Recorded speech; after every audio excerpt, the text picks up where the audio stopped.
This is a Power Platform community service announcement. Sysadmins are the nicest people ever. Hey everybody, it's Paul Colmsey here, and I am recording another video in relation to the Power Platform Center of Excellence Starter Kit. Now, this video is the third in the series. The first video was about strategic positioning and strategic intent of the COE. The second video was everything you had to do in terms of rolling your sleeves up to get it installed. And now we're here at the third video, and we're going to actually delve into the operational aspects, like how do you use this in your day-to-day custodianship of these services in an effective way.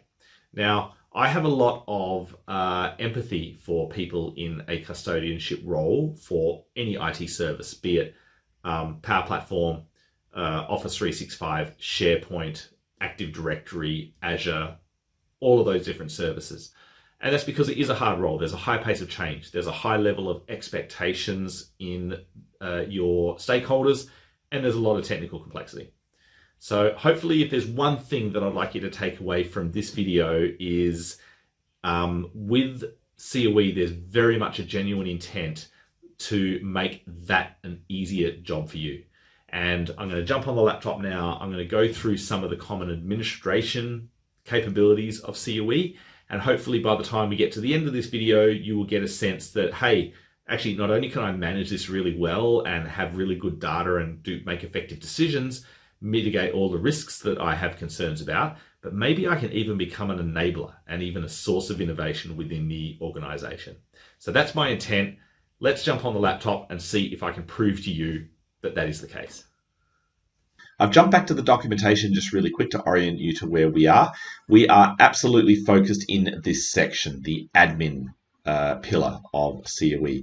And in fact, if I click the use link here to give you some of the breakdown and some of the components that are related to this, I can tell you straight up, we're going to have a look at the Power BI dashboard. We're going to look at the Power Platform admin view, and we're going to look at these DLP apps as well. Okay, I have just logged into Power BI and loaded up the COE dashboard.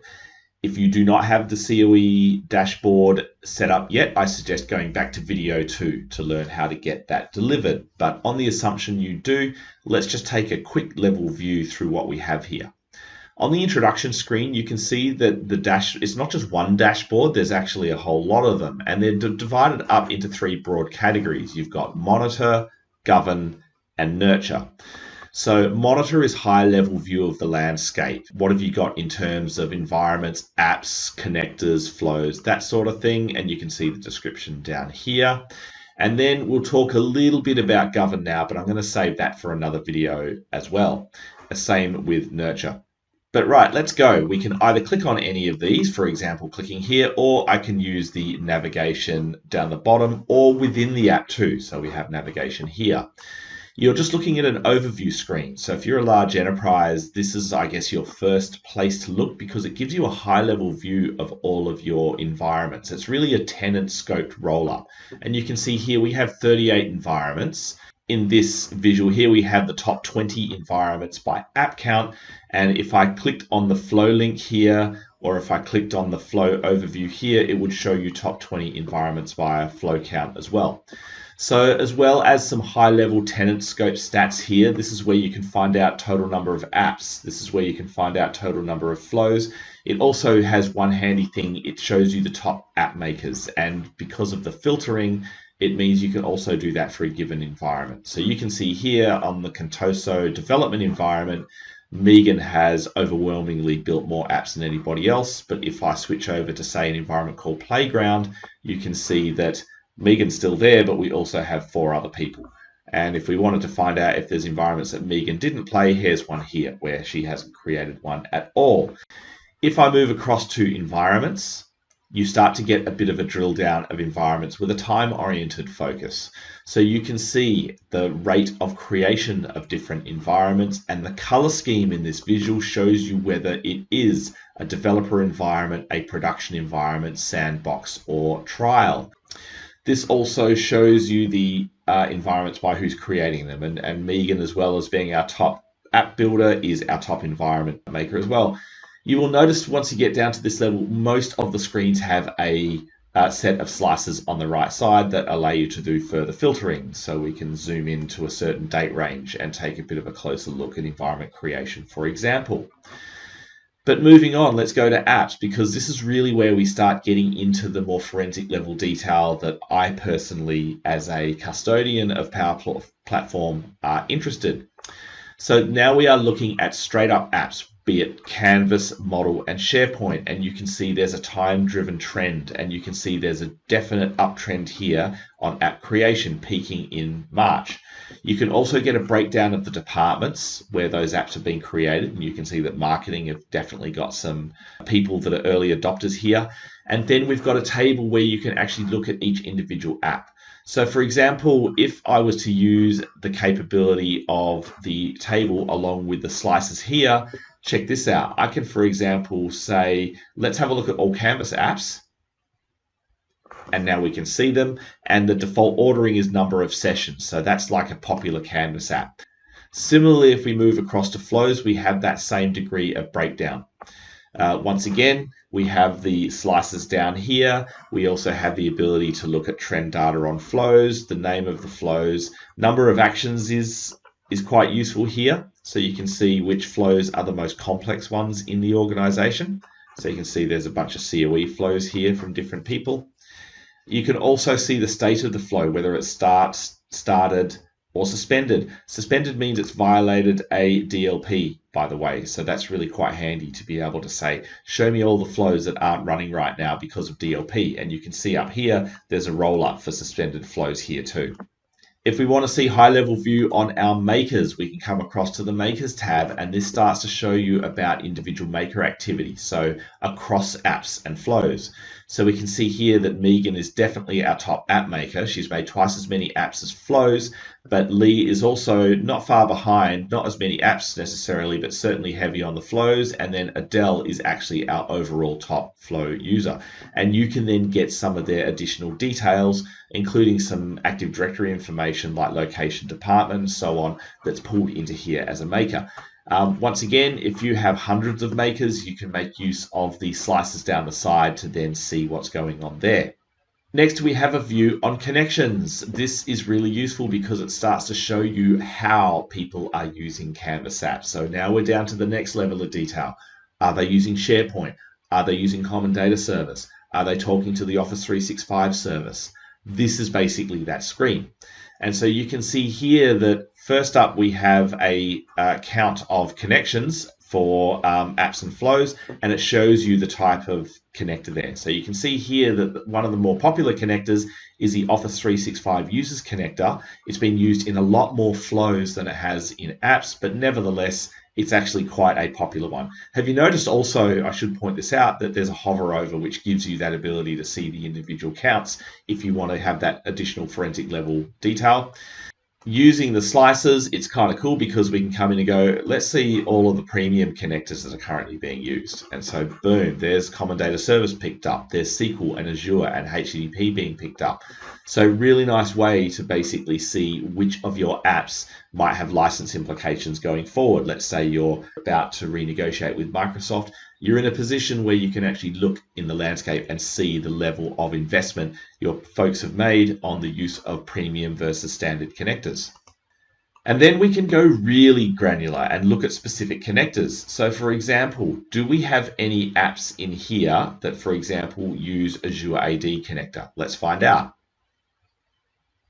And yes, we do. We can see that we have 3 apps and a few flows in here as well.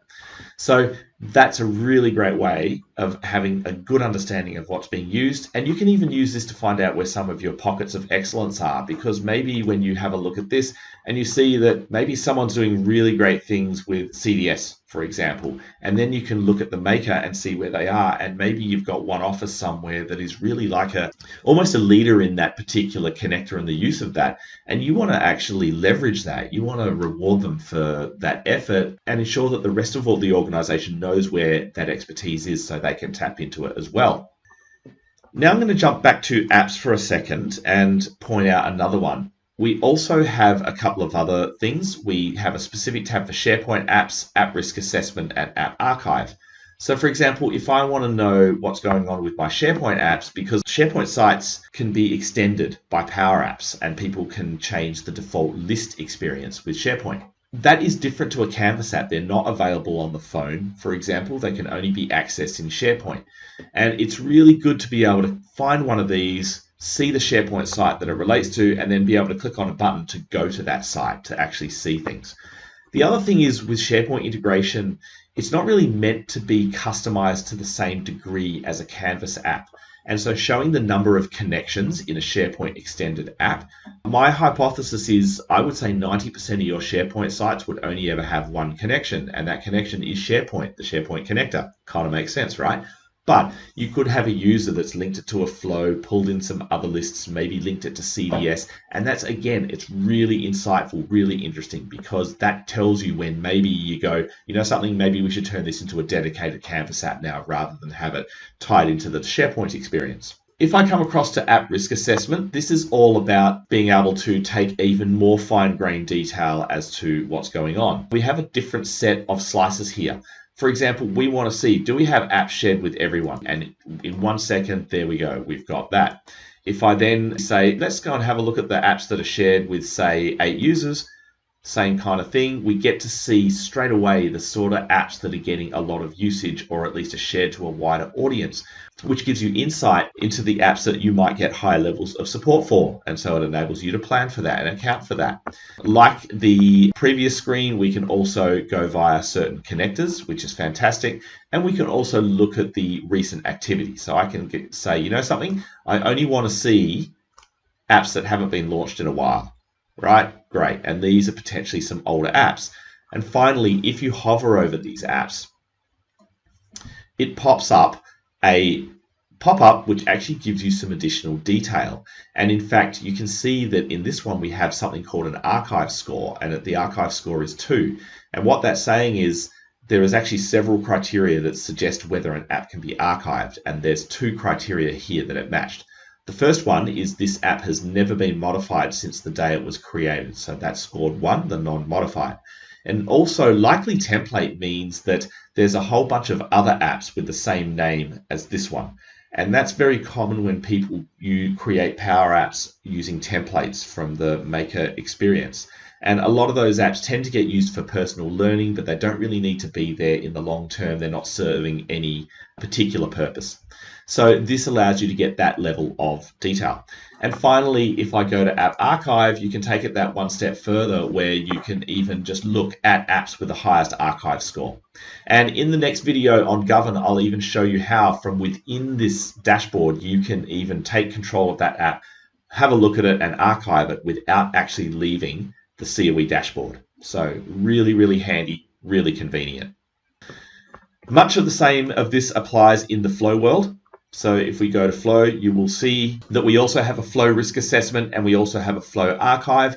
Slightly different criteria for determining, say, an archive score, but the intent is very much the same. Again, we can filter, slice and dice, and straight away there's our Maker-centric view right there that shows Megan has been making a few flows at this point.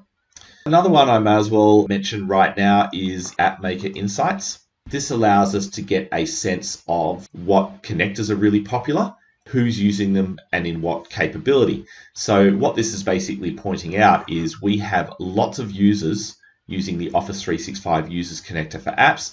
And in fact, one user here, and if I hover over it, Megan has actually used this connector 93 times. And I'm looking here, who used 64 times? That was Lee, and 49 times, that was Adele. And so this allows you to pretty much see patterns of usage across your makers. And really what you're looking for is something like this, where we look at Megan. And Megan has actually used 27 different types of connectors. And that suggests that Megan is actually a real power user, using a lot of the capability. Whereas you get someone like Ben here, Ben might have written 20 flows, but if Ben's only used one connector, that means there's probably an opportunity for giving Ben some training or some guidance, because maybe there's some opportunities Ben's missing out on. I mean, clearly Ben's creating flows and getting value, but may not be aware of some of these cool connectors that do various other things. So you can see here, I've just clicked on Megan. She has used a lot of them. If I go down to Daniel, Daniel has only used less of them. So a great way to work out who your potential gurus are, the App Gurus tab, and how you might actually enable them and nurture them. Same thing with Flow Gurus. You can see here that Lee is our most super popular Flow user. And once again, we can start to look at what those flows are, what they're doing, what the archive score is, the number of connections. Unique actions is also interesting because that means the flow's doing a lot of different stuff. So this basically says this flow here, process invoice, probably uses SharePoint, CDS, 365 users, and some various other bits and pieces. So again, it's just a leading indicator to the level of sophistication of Lydia. It looks like Lydia is actually on her way to becoming a really key flow guru in this organization. So hopefully that gives you a sense of the landscape of what you can get from the Power BI world, and you can really quickly get a pretty good sense of what's going on, who your users are, what are the trending apps, what are the patterns people are using, and that gives you some really good insight in how you can tailor your service and govern things to play to the strengths of your makers, as well as potentially fill some of the gaps that they might have in their usage. It helps you with your capacity planning, in the sense of, premium trends, connectors that are used a lot. It helps you in terms of your license management. It also helps you in your life cycle management, because we have the means to see which apps we can probably archive off and that are not giving us that much value anymore. All right, I think that's about enough of Power BI. Let's turn our attention to a couple of the other tools that we have for the administration side of Power Platform governance. Now, another app that all admins need to really be aware of is the Power Platform Admin View app. So I'll talk to it while I load it. Now, we used this in the second video. As a matter of fact, when we first installed COE, we actually used this app to go into the COE settings entity and set some of our configurations for everything. Now, this does have a slight bit of overlap with the Power BI dashboards, but it is a little bit different. The key difference is this data is true real time. So Power BI tends to run on a schedule. It has all that lovely slicing and dicing and comprehensive visuals that Power BI is really good at, but this is dealing with the straight up raw data. And it means that not only can you view things, but you can tweak things as well. So for example, I can go to apps here, go and find an app that's of interest to me, such as say this one here, and I can edit it directly. So you can see here, I can come in and say, give it an app description then and there by editing this record and perform updates, which is something Power BI can't do. So I think really this is ultimately all about a quick overview in real time of what's going in your tenant. It shows you, for example, in the environment overview, how many resources are being used in apps and flows. You can see there with a quick link to the environment URL, but similarly apps, flows, connectors, and makers and things like that. The one I typically add to this, so let me quickly show you the editing experience for model-driven apps. I'm going to come into this app and edit it because I make one change to this every time I deploy COE personally. And that is, I also add an additional entity to this thing. So if we go to our sitemap, I add audit logs to it. So I can come down into monitor here and I am going to add a sub area. So this sub area is going to link to an entity. The entity is the audit log entity, which is right here. And if I save and publish that change, now when you go back and have a look at my app, you can now see that I've included our audit logs and I can see all the latest and greatest audits and events that are happening in the tenant. So I would typically adjust this view to show some more data, but I guess that highlights the purpose and intent of this Power Platform admin view, quick overview data, real-time forensic kind of perspective on what's going on. You will never have it at the same level as what you can get for creating rich dashboards with drill down in Power BI. But don't forget, this one lets you edit records then and there, so you can add additional notes and things like that, getting a much more complete picture of the resources on your tenant. Okay, admins, I hope you enjoyed our adventures in Power BI and the Power Platform admin view. Now we're going to take a more control-focused view and look at what the COE can do in relation to DLP, or data loss prevention. So this is all about giving assurance to the organization that data isn't leaking out the door via any means that you don't want. So this allows you to control the different services and connectors that both Power Apps and Flows can use, as well as your own custom ones. So COE makes this easier than the native experience, and let's see how. Okay, for our final couple of apps, I have returned to the main Power Apps screen. I've gone into apps, and these are the two we're going to have a look at, the DLP Customizer and the DLP Editor. So here we go. Now, the DLP editor is actually designed for you to customize policies, but just be careful on one thing with this one. Microsoft have recently released updates that allow you to block connectors outright on policies, and this app does not yet handle blocking. But it's still very useful because what it does do is show you any Power Apps affected by existing policies. So if you intend to make a change, you kind of know which ones might be affected. So here's an example. On the left-hand side, we have all of our various DLPs that have been defined over the environment. And for example, I could go down to one called Playground Policy, and it will show you that we have a number of connectors that are considered business data and a whole bunch that are considered non-business data. And now you can also see what it's done is it's applied, that policy is set to only run on an environment called Playground. And there is one app that is affected by this. So all of the other Power Apps aren't affected by this policy, meaning that they're not using these connectors, or maybe they're model driven. But if we were to simulate applying this policy to all of our environments, we can come in here, for example, and go, you know something, let's just go none. And it now shows you across the entire tenant, there are 35 Power Apps that are impacted by this policy. So for example, if you choose to remove Azure Blob Storage from this policy, then you could potentially impact these apps. They could potentially stop running because of a DLP violation. So the intent here really gives administrators the ability to mitigate risk because they can identify which apps might be affected by policy before they make the change. And they can reach out to those makers to say, hey, I think you need to change this or adjust your app to work in a certain way. So that is basically the gist of the DLP Editor app. Related but different is the DLP Customizer app. So if I run this one, this is actually a really important app. This is the one that allows you to add custom connectors to your policies.